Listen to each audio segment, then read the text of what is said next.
पुढची बातमी आहे कृषी विभागाच्या खरीप हंगामाच्या पूर्वतयारीची। जुन्नर तालुक्यातील पाणी प्रश्नावर व खरीप हंगामाच्या पूर्वतयारीसाठी मंगळवारी दुपारी जुन्नर येथील पंचायत समितीच्या जिजामाता सभागृहात आढावा बैठक आयोजित करण्यात आली होती। या बैठकीला जिल्हा परिषदेचे अध्यक्ष विश्वास देवकाते, उपाध्यक्ष विवेक कळसे पाटील, कृषी व पशुसंवर्धन सभापती सुजाता पवार यासह जिल्हा परिषद सदस्य, पंचायत समिती सदस्य, गावोगावचे सरपंच, ग्रामसेवक व अधिकारी उपस्थित होते। या बैठकीत जुन्नरचे आमदार शरददादा सोनवणे यांनी जुन्नर तालुक्यातील ग्रामीण पाणी योजनेत झालेल्या भ्रष्टाचाराची चौकशी करावी अशी जिल्हा परिषद अध्यक्षांकडे मागणी केली। तसेच टँकर मुक्त जिल्हा होण्यासाठी प्रयत्न करणे गरजेचे आहे अशी अपेक्षा व्यक्त केली। मला असं वाटतं की केवळ जुन्नरच नाही, उभ्या महाराष्ट्रामध्ये फेब्रुवारी पासूनच्या ग्रामसेवकांनी आपला आढावा तयार ठेवला पाहिजे पाणी टंचाईच्या संदर्भातला। मला असं वाटतं की आपले जे ग्रामसेवक आहेत, मी मीडियावरनं अनेक वेळा सांगितलं की तुमची पाण्याची मागणी तुम्ही तत्परतेने ठेवा, धरून आपल्याकडे आपण आपलं पाणी आरक्षित केलं पाहिजे।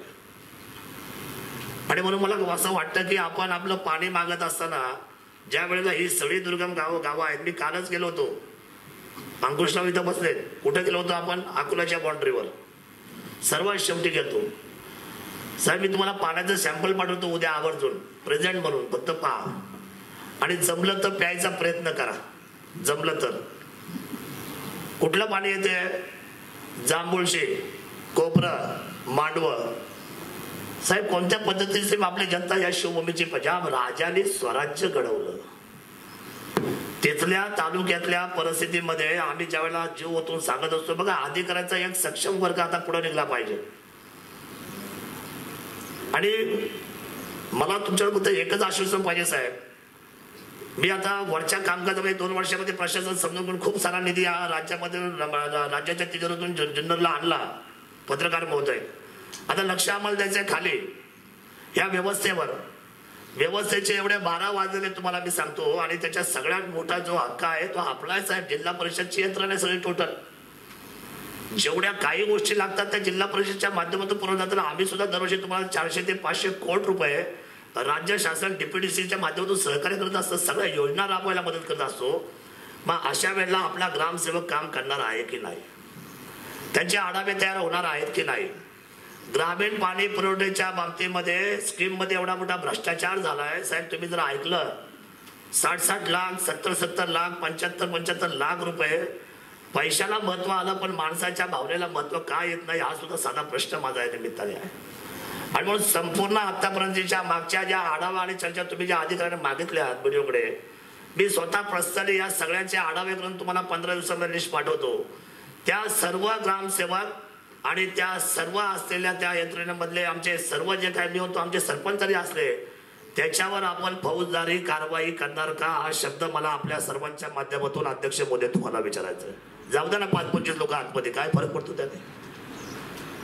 जर अशा पद्धतीने यंत्रणा जर उभी राहिली नाही तर असं होईल की भ्रष्टाचार करणारी माणसं फोपवून जातील, आणि मग असं होतं की मग जिल्हा परिषदला आवाकारात नाही 1-1 कोटी रुपये खर्च करतात, अंतर कुठून वाचवू शकेल एवढे पैसे सगळे? तर मोठा प्रश्न आहे ना माझ्या सगळ्या माणसाला।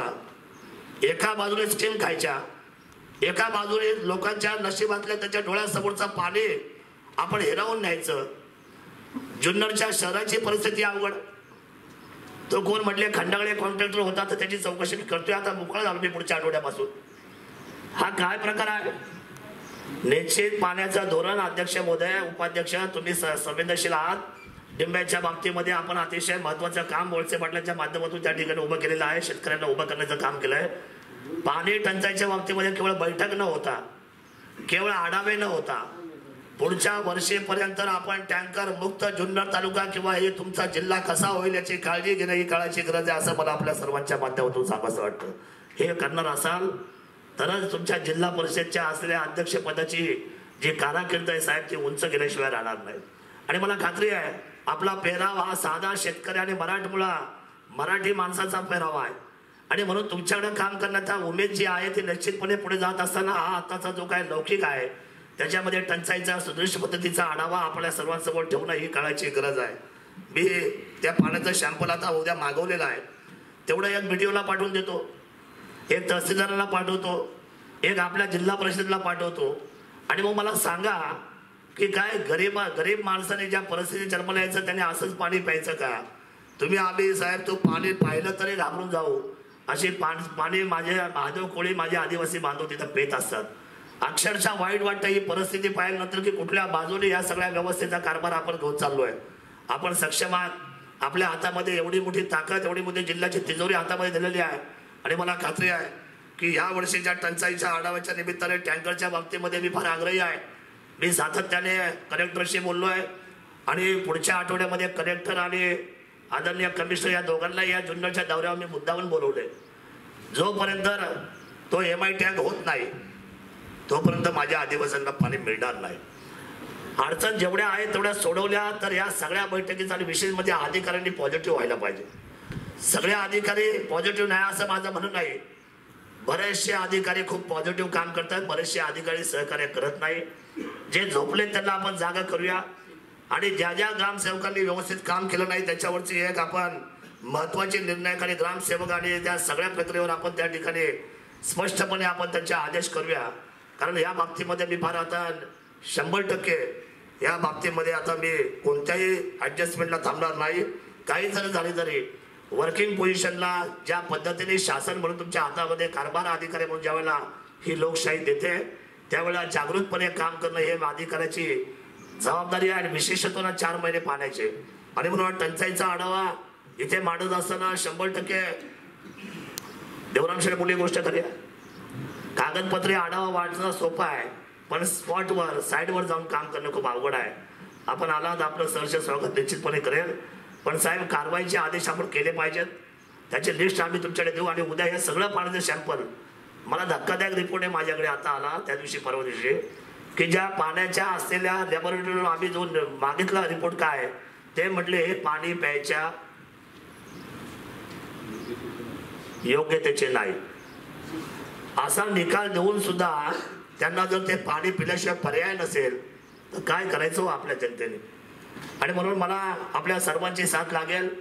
या जिल्हा परिषदेच्या माध्यमातून ग्रामीण पाणी पुरवठ्यामध्ये ज्या ज्या लोकांनी हा भ्रष्टाचार केला त्यांना निश्चितपणे आपल्याला जेलमध्ये पाठवावं लागेल आणि चांगली माणसांनी चांगलं काम करावं. जशी तुम्हाला आम्हाला आपल्या बायका मुलांची काळजी आहे तशी या जनतेच्या रयतेच्या बायका मुलांची काळजी ही आपल्या सर्वांची नैतिकतेने जबाबदारी आहे. शिवरायांच्या स्वराज्याचा मंत्रच तो आहे की सर्वांना आणि सर्वांच्या हिताच्या राज्य कारभाराला सामोरं जावं. आज आपण आलात. मी साहेब आपली या ठिकाणी अध्यक्ष महोदय तालुक्याचा आमदार म्हणून मी आपली परवानगी घेऊन खरं तर आता जाणार आहे. थोडंसं हे का आज जरा तब्येतीचं कारण आहे, थोडंसं किरकोळ आहे, फार नाही, परंतु थोडंसं ते निमित्त सांगूनच तुमच्याकडून निराजा घेणार आहे. आपण माझ्या प्रत्येक शब्दाचं विवेचन करून त्याचा निर्णय कराल पुढच्या काळामध्ये. आणि साहेब पक्षाचं वगैरे काय नाही. देवकाते साहेब मी दिलीप वळसे पाटलांचा फॅन आहे, बेनकेंचा नाही हा, वळसेंचा लक्षात ठेवा. आणि साहेब तुम्ही काम केलं मी तुमचा फॅन आहे. काम करणाऱ्या माणसाला आमचा सातत्याने सॅल्यूट असतो, अभिवादन असतो, कारण विचार मंथन होतं हे विचाराच्या पहिल्या तीरावर. निश्चितपणे चांगलं काम करण्यासाठी आम्ही सदैव आपल्याबरोबर काम करू. जनतेचं या ठिकाणी निश्चितपणे जे संकट आहे ते संकट दूर करायचा प्रयत्न करू. मला आपण परवानगी दिलीत. मी आपल्या सर्वांचा आभार व्यक्त करतो आणि पुढे जाण्यासाठी अनुमती मागतो. जय जय महाराष्ट्र. धन्यवाद. जे आणि कृषी ज्या ठिकाणी मीटिंग आहे कृषी अधिकाऱ्यांनी या ठिकाणी मागाशी आपलं भाषण केलं.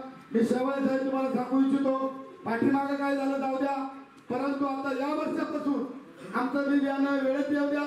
नाही तर तुमचं बी बियाणं येतं आमचा पावसाळा संपला तर तुम्ही आम्हाला निरोप देता बियाणं नाही आल्या ते घेऊन काय करू, भात घालून खायचं.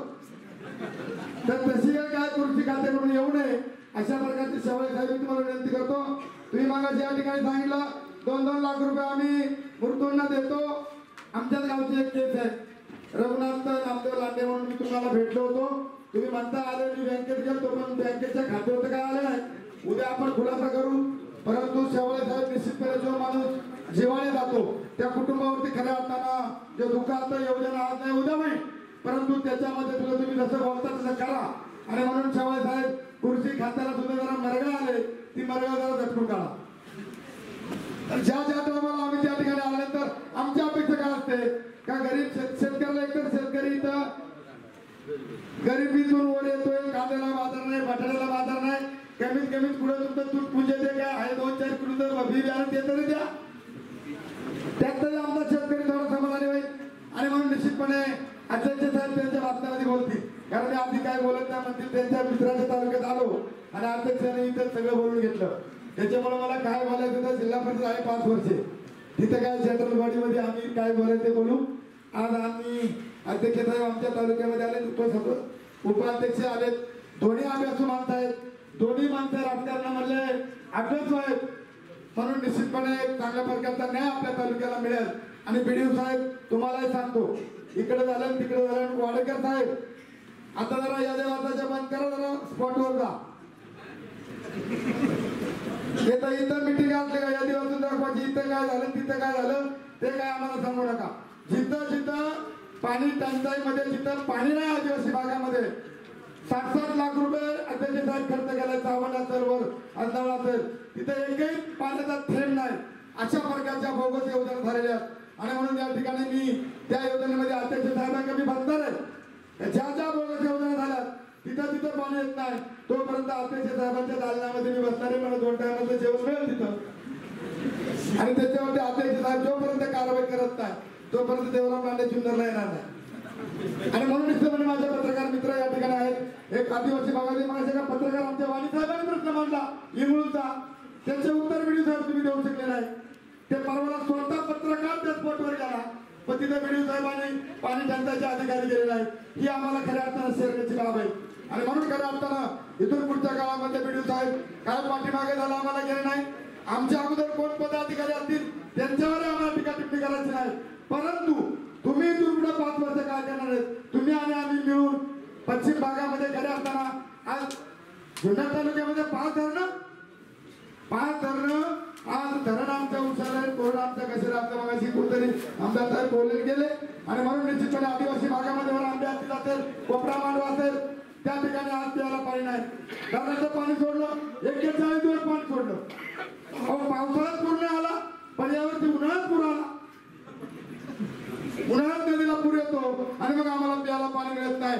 अशा प्रकारची परिस्थिती आदिवासी भागामध्ये फार गंभीर आहे. म्हणून बीडीओ साहेब तुम्हाला मी आजच्या टंचाईच्या मिटिंगच्या निमित्ताने जाहीरपणे सर्वांच्या समोर सांगतो का तुम्ही जर आम्हाला प्यायला पाणी आणि टंचाईला जर सामोरे गेले नाही तर बीडीओ साहेब काय खरं नाही. कारण आम्ही जोवर शांत तोवर शांत. एकतर आम्ही कार्यकर्ते असेल, एकतर लवकर पेटत नाही, पेटलो तर इथेच नाही. तर ती आमच्यावर बीडीओ साहेब आणू नका. तुम्ही गावागावामध्ये जा, आम्हाला बरोबर घ्या, आपण त्या ठिकाणी जाऊ. आणि त्या ठिकाणी इंगळून असेल, आंब्याचीच असेल, कोपरा मांडे असेल, आमचे मित्र अंकुश आंब्याने पाण्याची बाटली आम्ही दाखवायला पेटू का आपण ते पाणी. आणि म्हणून कोण कुठल्या पक्षाचा आहे, कोण कुठल्या जातीचा आहे हे सर्व बाजूला ठेवा आणि येणाऱ्या पाण्या टंचाईला सामोरं जा. आणि बीडीओ साहेब तुम्ही या तालुक्याचे प्रमुख म्हणून तुमची जबाबदारी आहे. आणि म्हणून तुम्ही ज्या वेळेला आम्हाला बोलवाल त्याला निश्चितपणे आम्ही पश्चिम भागामध्ये असो, पूर्व भागामध्ये असो, तुमच्या बरोबर फिरू आणि चांगल्या प्रकारचं पाणी टंचाईला सामोरं जाऊ. जिथं दरवर्षी टंचाई असते तिथं आहेच, पण जिथं बागायत क्षेत्र म्हणून आपण म्हणतो तिथं पण खूप मोठ्या प्रमाणामध्ये टंचाईची परिस्थिती निर्माण झालेली आहे. याच्यावर एकत्रितपणे पुढे आवाज चढवला पाहिजे. खरीपाची मीटिंग आपण आज घेतली, अत्यंत सुंदर नियोजन आम्ही करू असं पंचायत समितीचे सगळ्याच अधिकाऱ्यांनी इथं सांगितले. शेतकऱ्यांचे सुबकपणे त्यांनी प्रश्नाचे उत्तर पण दिले. पण आमचा शेतकरी हा कष्टाचा शेतकरी, हा शेतकरी पिकवत असताना त्याच्या मालाला जर बाजारभावच भेटला नाही तर त्याची काय परिस्थिती ही 2 वर्ष आम्ही बघितली. संपूर्ण महाराष्ट्रातून उठावे, आपल्या पक्षाचा संघर्ष यात्रा चालू आहे. पक्षाचा विषय बाजूला राहून द्या, पण आमच्या जुन्नर तालुक्यामध्ये राष्ट्रवादी काँग्रेस, शिवसेना सगळेच पक्ष जे लोक एकत्र आले आणि या सरकारच्या विरुद्ध आम्ही 2 दिवस निदर्शने केली. या तालुक्यातून सगळ्या कृषी उत्पन्न बाजार समितीच्या आव्हानाने बंद केली आणि एकही माल पुणे आणि मुंबईला पाठवायचा नाही हा आम्ही सगळ्यांनी एकत्रितपणे केला. जरी कोणी सत्तेत असलं, शिवसेना जरी सत्तेत होती तरी तो पहिला आमच्या गावातला शेतकरी आहे म्हणून सर्वांनी एकत्रित येऊन हा उठाव केला या सरकारच्या विरोधात किंवा या सगळ्या गोष्टी. म्हणून या खरीपच्या मीटिंगच्या निमित्ताने पण या सभागृह आणि आम्ही सगळेजण मिळून या सरकारचा प्रामुख्याने निषेध व्यक्त करतो. जेणेकरून आमच्या शेतकऱ्याला कर्जमाफी नाही झाली तरी चालेल, पण या शेतकऱ्याला हमी भाव आणि त्या दृष्टिकोनातून पाऊल असताना त्याला बाजारभाव मिळत असताना निर्यात आणि आयाताचं धोरण त्यांनी चांगल्या पद्धतीने राबवलं गेलं पाहिजे हे या सभागृहातून आम्ही सांगू इच्छितो. इथून पुढच्या कालावधीमध्ये पाणी टंचाईसाठी जर चांगला तोडगा जर काढायचा असेल तर देवराम लांडेने सगळ्यांनी सांगितल्याप्रमाणे टँकरचा अधिकार जर स्थानिक इथं पूर्वीसारखा इथल्या तहसीलदारला जर मिळाला तर लगेच योजना आणि लगेच 2 दिवसात टँकर आपण त्या परिसरामध्ये पोहोचू शकतो. आता किती दिवस झाले? 8-15 दिवस झाले. नियोजन केलं, अधिकाऱ्यांना जिथे जिथे शक्य होईल तिथे गावाची माहिती गोळा करून प्रस्ताव तयार करून तहसीलदाराकडून कलेक्टरकडे पाठवले. तर तिकडचा प्रवास इथून तिकडे येऊपर्यंत इतके दिवस निघून जातात. अजूनही बऱ्याचशा गावांना आम्हाला पाणी पोहोचवता येत नाही. काही आमच्या मित्रांच्या मदतीने सहकार्याने आम्ही खासगी टँकर करून आम्हाला जेवढं शक्य होईल तेवढं करण्याचा आम्ही प्रयत्न करतो. पण पुन्हा एकदा सांगतो, आमची ताकद तशी कमी आहे. तुम्ही आम्हाला जुन्नरकरांना चांगल्या पद्धतीने मदत ही केलीच पाहिजे अशी आमची सगळ्यांची मागणी आहे. शेतकऱ्यांनी काही सूचना केल्या, त्या सूचनांचा पाठपुरावा करून जे तुम्हाला बी बियाण्यात अडचण येते किंवा खत मिळण्यात अडचण येते त्याबद्दल आम्ही आपली दिलगिरी व्यक्त करतो आणि इथून पुढं असं होणार नाही असं जिल्हा परिषदेच्या वतीने मी आपणास सांगू इच्छिते. लांडेसाहेब, तुम्ही सांगितलं की पावसाळा झाल्यावर बियाणं येऊ देऊ नका, पण सरकार आपलं आहे. तुम्ही जर आम्हाला थोडी मदत केली तर आपल्या लागवडीच्या आधी आम्हाला बियाणं आणि खत पुरवठा नक्की मिळेल असं आम्हाला वाटतं. कारण जेव्हा सरकारवर तुमचं आहे तेव्हा सर्वतोपरी सर्व सहकार्य तुम्ही आम्हाला करावं आणि तिथून पुढं जर आमच्याकडनं काही चूक भूल झाली तर त्याला जबाबदार आम्ही जिल्हा परिषद असतो. बरोबर आहे ना? निधी देताना सर्व तालुक्याला आम्ही माप देऊ योग्य. आत्ता बेनके साहेबांनी सांगितलं की हा कृषी प्रधान तालुका आहे. बेनके साहेब, आम्ही सुद्धा शेतकरी आहोत आणि मी सुद्धा एक गोठा मालक आहे. मला सुद्धा कळतं चाऱ्याचे भाव आज काय वाढले आणि आपल्यावरती काय परिस्थिती आलेली. जेव्हा आपण पशुधन एखादं सांभाळत असतो ते सांभाळताना काय अडचणी होतात हे पुरुष वर्गापेक्षा महिला भगिनींना जास्त कळतं. कारण महिला वर्ग आमचा त्याच्यात जास्त सक्षमपणे काम करत असतो. काम करत असताना जेव्हा आपले खाजगीचे भाव वाढतात त्या मापात आपल्याला दुधाचे भाव मिळत नाहीत. ते फक्त आपल्या ग्रामीण भागात होतं, पण आपल्या इथून जे दूध उचललं जातं ते शहरासारख्या ठिकाणी 70, 80 ते 100 रुपयापर्यंत. आज गाईचं दूध जर पाहिलं तर तुम्ही कोथरूड भागात गेलात तर 80 रुपये लिटर हा गाईच्या दुधाला भाव आहे. हे करत असताना जिल्हा परिषदेने ज्या काही कृषीच्या योजना राबवलेल्या आहेत, ज्या पशुसंवर्धनाच्या योजना राबवल्या आहेत त्याच्यात अनुदान नक्कीच कमी आहे असं मानणारी मी एक व्यक्ती आहे. ते अनुदान शेतकऱ्यांना नाना आपण जास्त स्वरूपात उपलब्ध करून द्यावं की जेणेकरून आमचा शेतकरी वर्ग ते पशुधन सक्षम आणि चांगल्या जातीवंत घेऊन त्याच्या शेत उद्योगाला 2 पैशाची मदत होऊन त्याचे संसार चांगले चालतील, त्यांचे उद्योग उभे राहतील. तुम्ही सांगितलं बेनके साहेब की शेतीप्रधान देश आहे, पण शेतीप्रधान देश असताना आपण जर का पशुसंवर्धनाला महत्त्व दिलं तर त्याच्यातून एखादा छोटा लघुउद्योग म्हणा, एखादी मोठी डेअरी म्हणा, ती उभारणी होऊन तिथे सुद्धा आपल्या माता भगिनी किंवा आपला जो काही शेतकरी तरुण वर्ग आहे यांच्यासुद्धा हाताला एक चांगलं काम मिळू शकतं. त्या पद्धतीने तुम्ही प्रयत्न करा. जिल्हा परिषदेच्या वतीने ज्या काही योजनांचा पाठपुरावा किंवा जी काही मदत लागेल ती मदत आम्ही सर्वतोपरी आपल्याला करू असं आश्वासन मी आपल्याला देते. पावसाळा सुरू व्हायला अजून 2-2.5 महिने वेळ आहे आणि या काळामध्ये आपल्याला 2 कामं याच्यामध्ये करायचे. पुढच्या खरीपाची तयारी करत असतानाच टंचाईचा देखील विषय आज अतिशय महत्त्वाचा आहे आणि टंचाईचा देखील याच्यावर चांगल्या पद्धतीनं मार्ग काढून जनतेला, या परिसरातील लोकांना चांगल्या पद्धतीनं या टंचाईवर मात करण्यासाठी एक मदतीचा हात देण्याचं काम आपल्याला जिल्हा परिषद, पंचायत समिती या सगळ्या माध्यमातून या ठिकाणी करायचं. आणि म्हणून आपण सर्वजण आज या ठिकाणी अतिशय गांभीर्यानं या सगळ्या विषयावर चर्चा करण्यासाठी बसलेलो आहोत आणि आपल्या सगळ्यांची मतं या ठिकाणी ऐकून घेतलेली आहेत.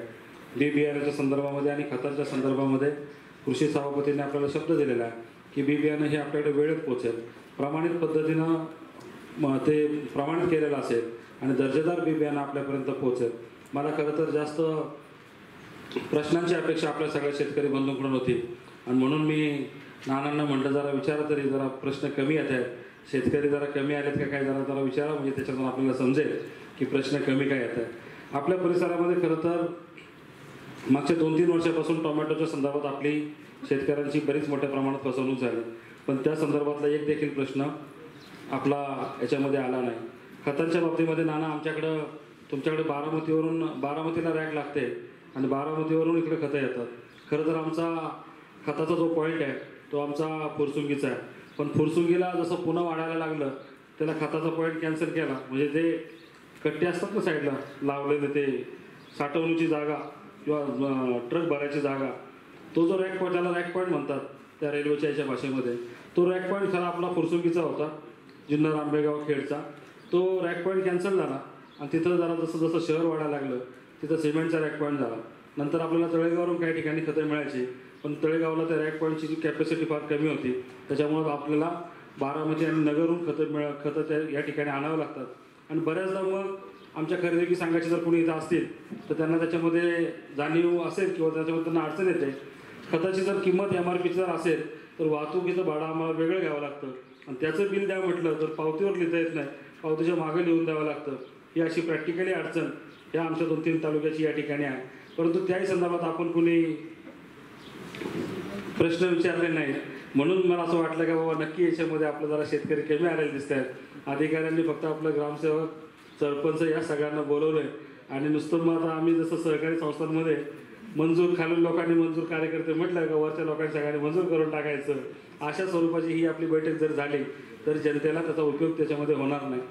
आणि म्हणून प्रत्येक गोष्ट आपण त्याच्यामध्ये समजून घेतली पाहिजे. ही सगळी यंत्रणा ज्यासाठी काम करते ते प्रशासन त्या ठिकाणी लोकाभिमुख असल्याशिवाय ही सगळी यंत्रणा लोकांपर्यंत पोहोचणार नाही. आणि पाणी पुरवठ्याच्या योजनांच्या बाबतीमध्ये जास्त त्याच्यामध्ये तक्रारी आल्या, कारण पाणी पुरवठ्याच्या योजनेमध्ये खरंच बऱ्याच ठिकाणी काही ठिकाणी काम नीट झालं नाही, काही ठिकाणी योजना प्लॅन करताना व्यवस्थित ती प्लॅन केली गेलेली नाही.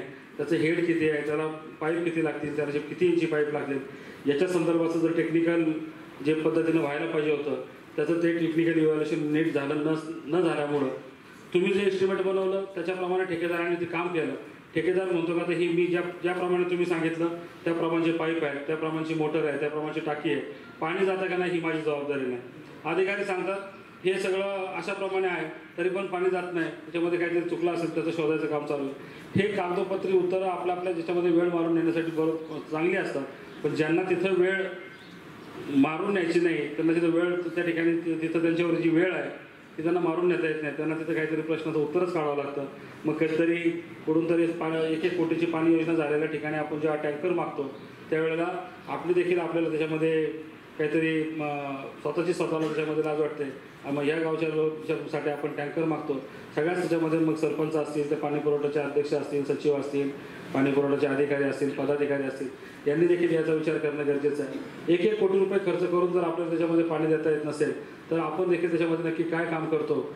मी परवा पवार साहेबांचा कार्यक्रम पद्मविभूषण पुरस्कार मिळाल्याबद्दल त्या ठिकाणी झाला, बारामतीमध्ये त्यांचा नागरी सत्कार त्या ठिकाणी करण्यात आला आणि त्या ठिकाणी एक पुस्तक मला मागच्या वेळेला एका समारंभात ते म्हणजे कार्यक्रमाच्या वेळेला ते कॉपी संपल्या होत्या म्हणून मिळालं नाही, त्याच्यानंतर मी पण विसरून गेलो. परवा तिथून पुस्तक घेतलं आणि ते पुस्तक नंतर घरी येऊन काल परवाच्या 2-3 दिवसामध्ये वाचताना मी त्याच्यावरचा एक पवार साहेबांचा किस्सा वाचला की ज्यावेळेला ते कृषी मंत्री झाले आणि पहिल्याच काही कालावधीमध्ये अन्नधान्य आयातीच्या संदर्भामध्ये एका फाईलवर त्यांची सही करण्याची वेळ त्यांच्यावर आली.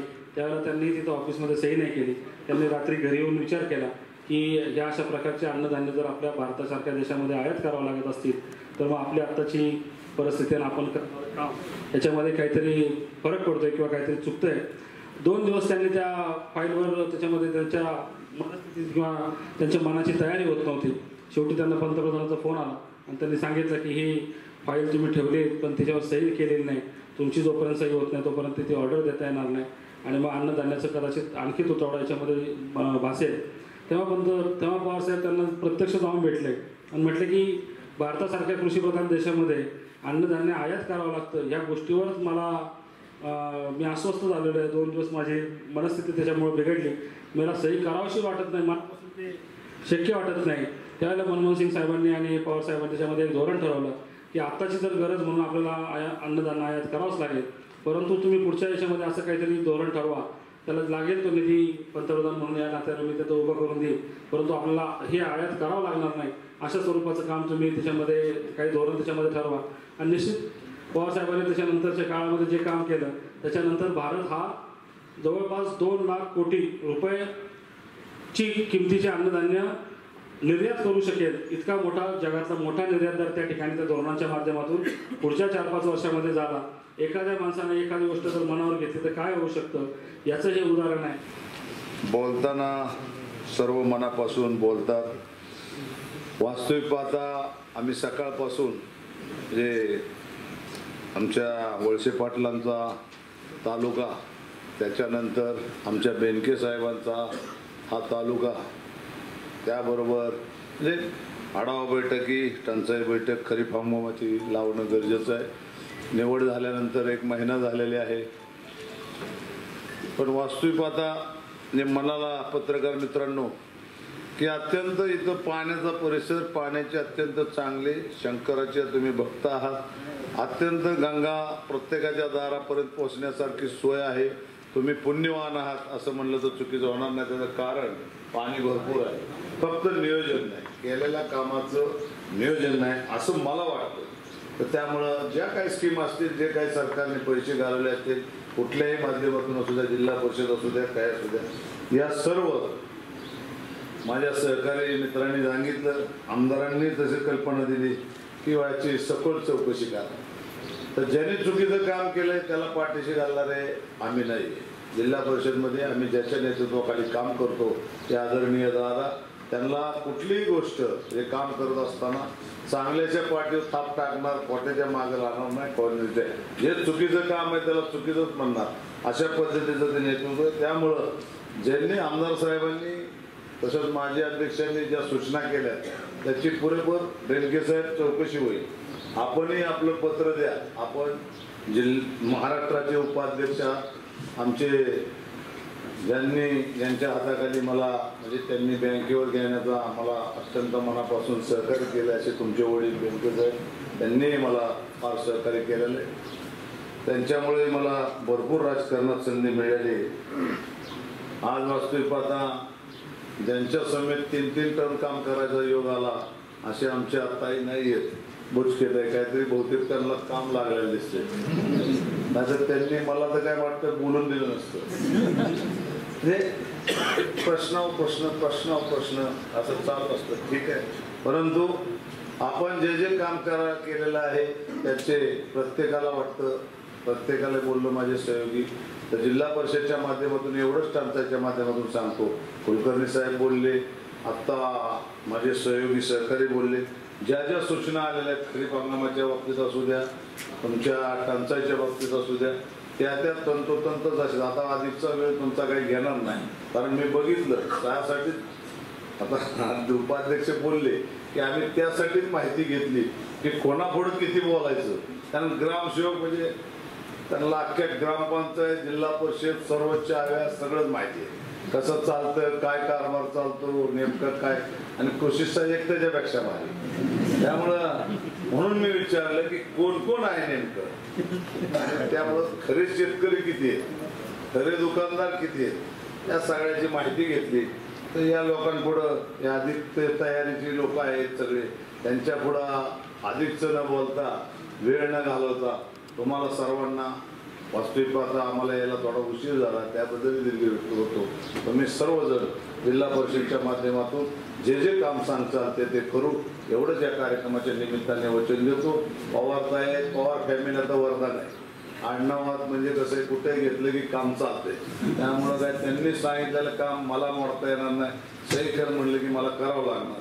त्यामुळं ताईंकडं त्यांच्या खानदानच म्हणजे त्याच पद्धतीने आमदार घरातले बापू आहेत, चेअरमन कारखाना त्यांच्या ताब्यात आहे, सगळं ताब्यात आहे. आणि विशेष म्हणजे दोन्ही तालुक्याचा, हा तालुका तो तालुका, 3 तालुक्यात प्रभुत्व आहे. तिन्हीला लागून आहे भौगोलिक सीमा बघितली.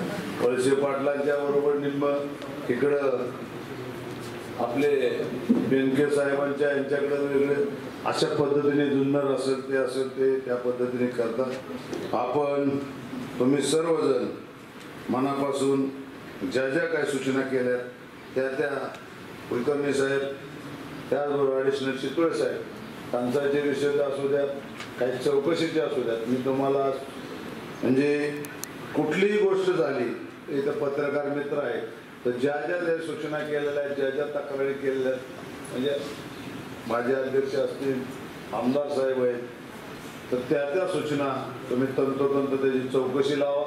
चौकशी करून जो चुकीचं वागलेलं असेल, जे चुकीचं काम झालेलं असेल त्याच्यावर कारवाई करण्याचं काम आपण करू. एवढंच या जुन्नरच्या जनतेला सांगतो. ही शिवरायाची भूमी आहे. इथं शिवाजी महाराजांचे ज्यांनी स्वातंत्र्य मिळवून दिलं त्यामुळं आज आपण इथं पुढं बोलतोय आणि उभा आहे असं म्हणलं तर चुकीचं होणार नाही.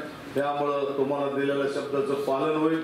आपण जे जे सांगाल त्या गोष्टीचं शंकेचं तुमच्या निवारण करण्याचा आम्ही प्रयत्न करीन. आपण जुन्नरचे जरी असाल सगळेजण तरी मी बारामतीचं जरी असलो तरी कुठलीही गोष्ट आमचे डेप्युटी ॲडिशनल म्हणा किंवा आज उपमुख्यमंत्री किंवा साहेब आमचे 4 वेळा मुख्यमंत्री झाले, कृषी मंत्री झाले, त्यांनी सांगितलं आताच की हा विषय की ज्या माणसाला म्हणजे झोप सुद्धा येत नाही एखादा विषय वाचला तर अशा नेतृत्वाखाली आम्ही काम करतो. त्यामुळं आपण जे काय सांगाल, जे काही सूचना असत्या, जिथं खोटं काम चाललेलं असेल तिथं खोटं, माझा शिक्षक असू द्या, माझा ग्रामसेवक असू द्या, तुम्ही सुद्धा अत्यंत चांगल्या पद्धतीचं काम करा. कोणालाही म्हणजे जे येणारे जे पैसे शासनाचे तुम्ही 12-8 अजिबात फक्त सकाळचे 3च तास काम करा. एवढंच मी प्रामाणिकपणे करा एवढंच तुम्हाला सांगतो. तुमचा माझ्या जे अधिकारी जिल्हा परिषदेचे कर्मचारी त्यांनी मला माझ्या कालखंडात या जनतेसाठी, बोळ्या बाबड्या जनतेसाठी चांगल्या पद्धतीने वेळ द्या एवढंच तुम्हाला सांगतो. तुम्ही अत्यंत नाव आजपर्यंत झालं ठीक आहे, इथून पुढं चांगल्या पद्धतीने काम करावं अशा पद्धतीची अपेक्षा बाळगतो. त्याचबरोबर तुम्ही आता जे सांगितलंय कोणी रात्रीच्या 12 वाजता 1 वाजता म्हणजे कुठलीही अडचण आली तर मला फोन करा. माझा फोन उपलब्ध कायमस्वरूपी असतो. आमचे मित्र आहेत, BDO साहेब सुद्धा येत आहेत. सगळ्यांचं काम चांगलं आहे. अत्यंत बेनके साहेबांनी जे जे सांगितलेल्या सूचना आहेत त्या अतुलजी तुम्ही सांगचाल. अधिकचा निधी जे म्हटला तर तुम्ही काळजी करू नका. तुम्ही जर मग गेल्या 5 वर्षाचा बघितला, देवराम लांडेंच्या 10 वर्षाच्या पूर्वीचा निधी बघितला तर सगळ्यात बस स्टॉप जास्त कुठं झाले देवराम? जिथं हात दाखवल तिथं बस स्टँड बस स्टॉप आहे. म्हणजे अशा पद्धतीचा निधी जिथं कामाचे बंधारे असू द्या काय असू द्या तर तुम्ही फक्त नियोजन ॲडिशनलने आणि बेनके साहेब तुम्ही अधिकारीला बोलवून घ्या. चांगल्या पद्धतीचं नियोजन करा. आपले सहकारी सगळे बोलवा. तुम्हाला लागेल तेवढा पैसा, तुम्ही काळजी करू नका. पैशाची लागेल तेवढे पैसे जुन्नरसाठी देतो. कारण काय, ही शिवरायाची भूमी आहे. हे आम्हाला सहकार्य करण्याची. आमचे जरी साहेब कृषी मंत्री झाले असले, आमचे जरी अजितदादा उपमुख्यमंत्री झाले असेल तर त्यात माझ्या जुन्नरचा सिंहाचा वाटा आहे. एवढंच मी आज सांगतो. पुन्हा एकदा तुम्हाला सगळ्यांना उशीर झालेला असताना सुद्धा तुम्ही इथं एवढ्या मोठ्या संख्येने थांबलात त्याबद्दल तुम्हाला धन्यवाद देतो. आपण जे जे सांगाल त्या कामाची पूर्तता करण्याचा मी प्रयत्न करीन एवढंच या निमित्ताने सांगतो आणि इथं थांबतो. जय हिंद, जय महाराष्ट्र, जय राष्ट्रवादी. दरम्यान विश्वास देवकाते यांनी जुन्नर तालुक्यातील महिलांच्या डोक्यावरचा हंडा कायमचा उतरवण्यासाठी प्रयत्न करू असं आश्वासनही आपल्या आवाशी बोलताना व्यक्त केलं. पाहूयात. जुन्नर तालुक्यामध्ये पाणी टंचाई पश्चिम भागामध्ये निश्चित भीषण आहे. या टंचाईचा आढावा घेण्यासाठी जिल्हा परिषदेचे अध्यक्ष विश्वासराव देवकाते साहेब आले आहेत जुन्नरमध्ये. आज त्यांचं आपण स्वागत करूया. देवकाते साहेब, आपलं नाव विश्वास आहे. जुन्नरकरांना काय विश्वास द्याल? जुन्नरकरांना माझ्या माता भगिनीच्या डोक्यावरला कायमचा हंडा उतरवण्यासाठी मी प्रयत्नशील राहणार आहे. आपण विश्वास व्यक्त करूया. देवकाते साहेबांच्या नावाप्रमाणे जुन्नरकरांना न्याय मिळेल. जुन्नरकरांच्या पश्चिम पट्ट्यामध्ये पाण्याचा प्रश्न सुटेल अशीच अपेक्षा व्यक्त करूया. कॅमेरामन लक्ष्मण दातकेसह सुरेश वाणी, आपला आवाज, जुन्नर. दरम्यान आढावा बैठक संपल्यानंतर जिल्हा परिषदेचे माजी अध्यक्ष देवराम लांडे यांच्या घरी विश्वास देवकाते व अतुल बेनके यांनी भेट दिली. यावेळी आपल्या आवाजचे कार्यकारी संपादक सुरेशजी वाणी यांनी देवराम लांडे यांच्याशी केलेली बातचीत पाहूयात. लांडे साहेब, आपल्या घरी पुणे जिल्हा परिषदेचे अध्यक्ष विश्वासराव देवकाते साहेब आलेत, बेनके साहेब आलेत, वळसे साहेब आलेत. काय यांचं कसं स्वागत कराल? आपण राष्ट्रवादी काँग्रेसमधनं काँग्रेसमध्ये शिवसेनेमध्ये गेलात. पुढची रणनीती काय असेल? काय नाही, बेनके साहेब हे माझे गुरु आहेत आणि अतुल शेठ माझे मित्र आहेत. नाना देवकाते माझे मित्रच आहेत. वळसे पाटील साहेबांचे सुद्धा माझ्यावर उपकार आहेत. कारण ज्या टायमाला मला जिल्हा परिषद अध्यक्ष करण्यामध्ये बेनके साहेब आणि वळसे पाटील यांचा सिंहाचा वाटा आहे. लांडे साहेब, आपल्याला स्थायी समिती जिल्हा परिषद मिळाली नाही म्हणून आपण नाराज आहात अशी चर्चा आहे. 2 दिवस आमदार शरददादा सोनवणे यांच्या गाडीमध्ये फिरत होता, आज देवकते साहेब आपल्या घरी आहेत, याचा अर्थ काय? नाही तसं काय, आम्ही कार्यकर्त्यांमध्ये गेलो कारण मी फॉर्म फक्त समाज कल्याणच भरला होता, एकच फॉर्म भरला होता. आज नाना देवकते अध्यक्ष म्हणजे मीच अध्यक्ष आहे. आमची मैत्री एवढी आहे का प्रमाणाच्या बाहेर आहे. मगाशी बेनके साहेब म्हणाले आमची भावकी आहे, सातबाऱ्यावरनं भांडण होतं, आता ते भांडण मिटलेलं आहे, त्याचा अर्थ काय घ्यायचा? नाही ना, भांडण मिटलं. कारण कसं होतं, या झेडपीचा अध्यक्ष जिल्हा परिषद अध्यक्ष होणं एवढं सोपं नाही. आतापर्यंत पृथ्वी निर्माण झाल्यापासून पुणे जिल्ह्यामध्ये आदिवासी समाजाला लाल दिवा नाही, त्यांनी आम्हाला दिलेलाच आहे आणि त्यामुळे ते आहेत ना. तुम्ही जिल्हा परिषद अध्यक्ष झाला होता, याचं श्रेय कोणाला द्याल? हां, आपण जिल्हा परिषद अध्यक्ष झाला होतात, एसटीनं गेलात, लाल दिवा घेऊन आलात, याचं श्रेय कोणाला द्याल? बेनके साहेबांना. त्या श्रेयात सांगतोच ना, बेनके साहेबांमुळं मी जिल्हा परिषद अध्यक्ष झालो होतो ना, त्यात काय आहे.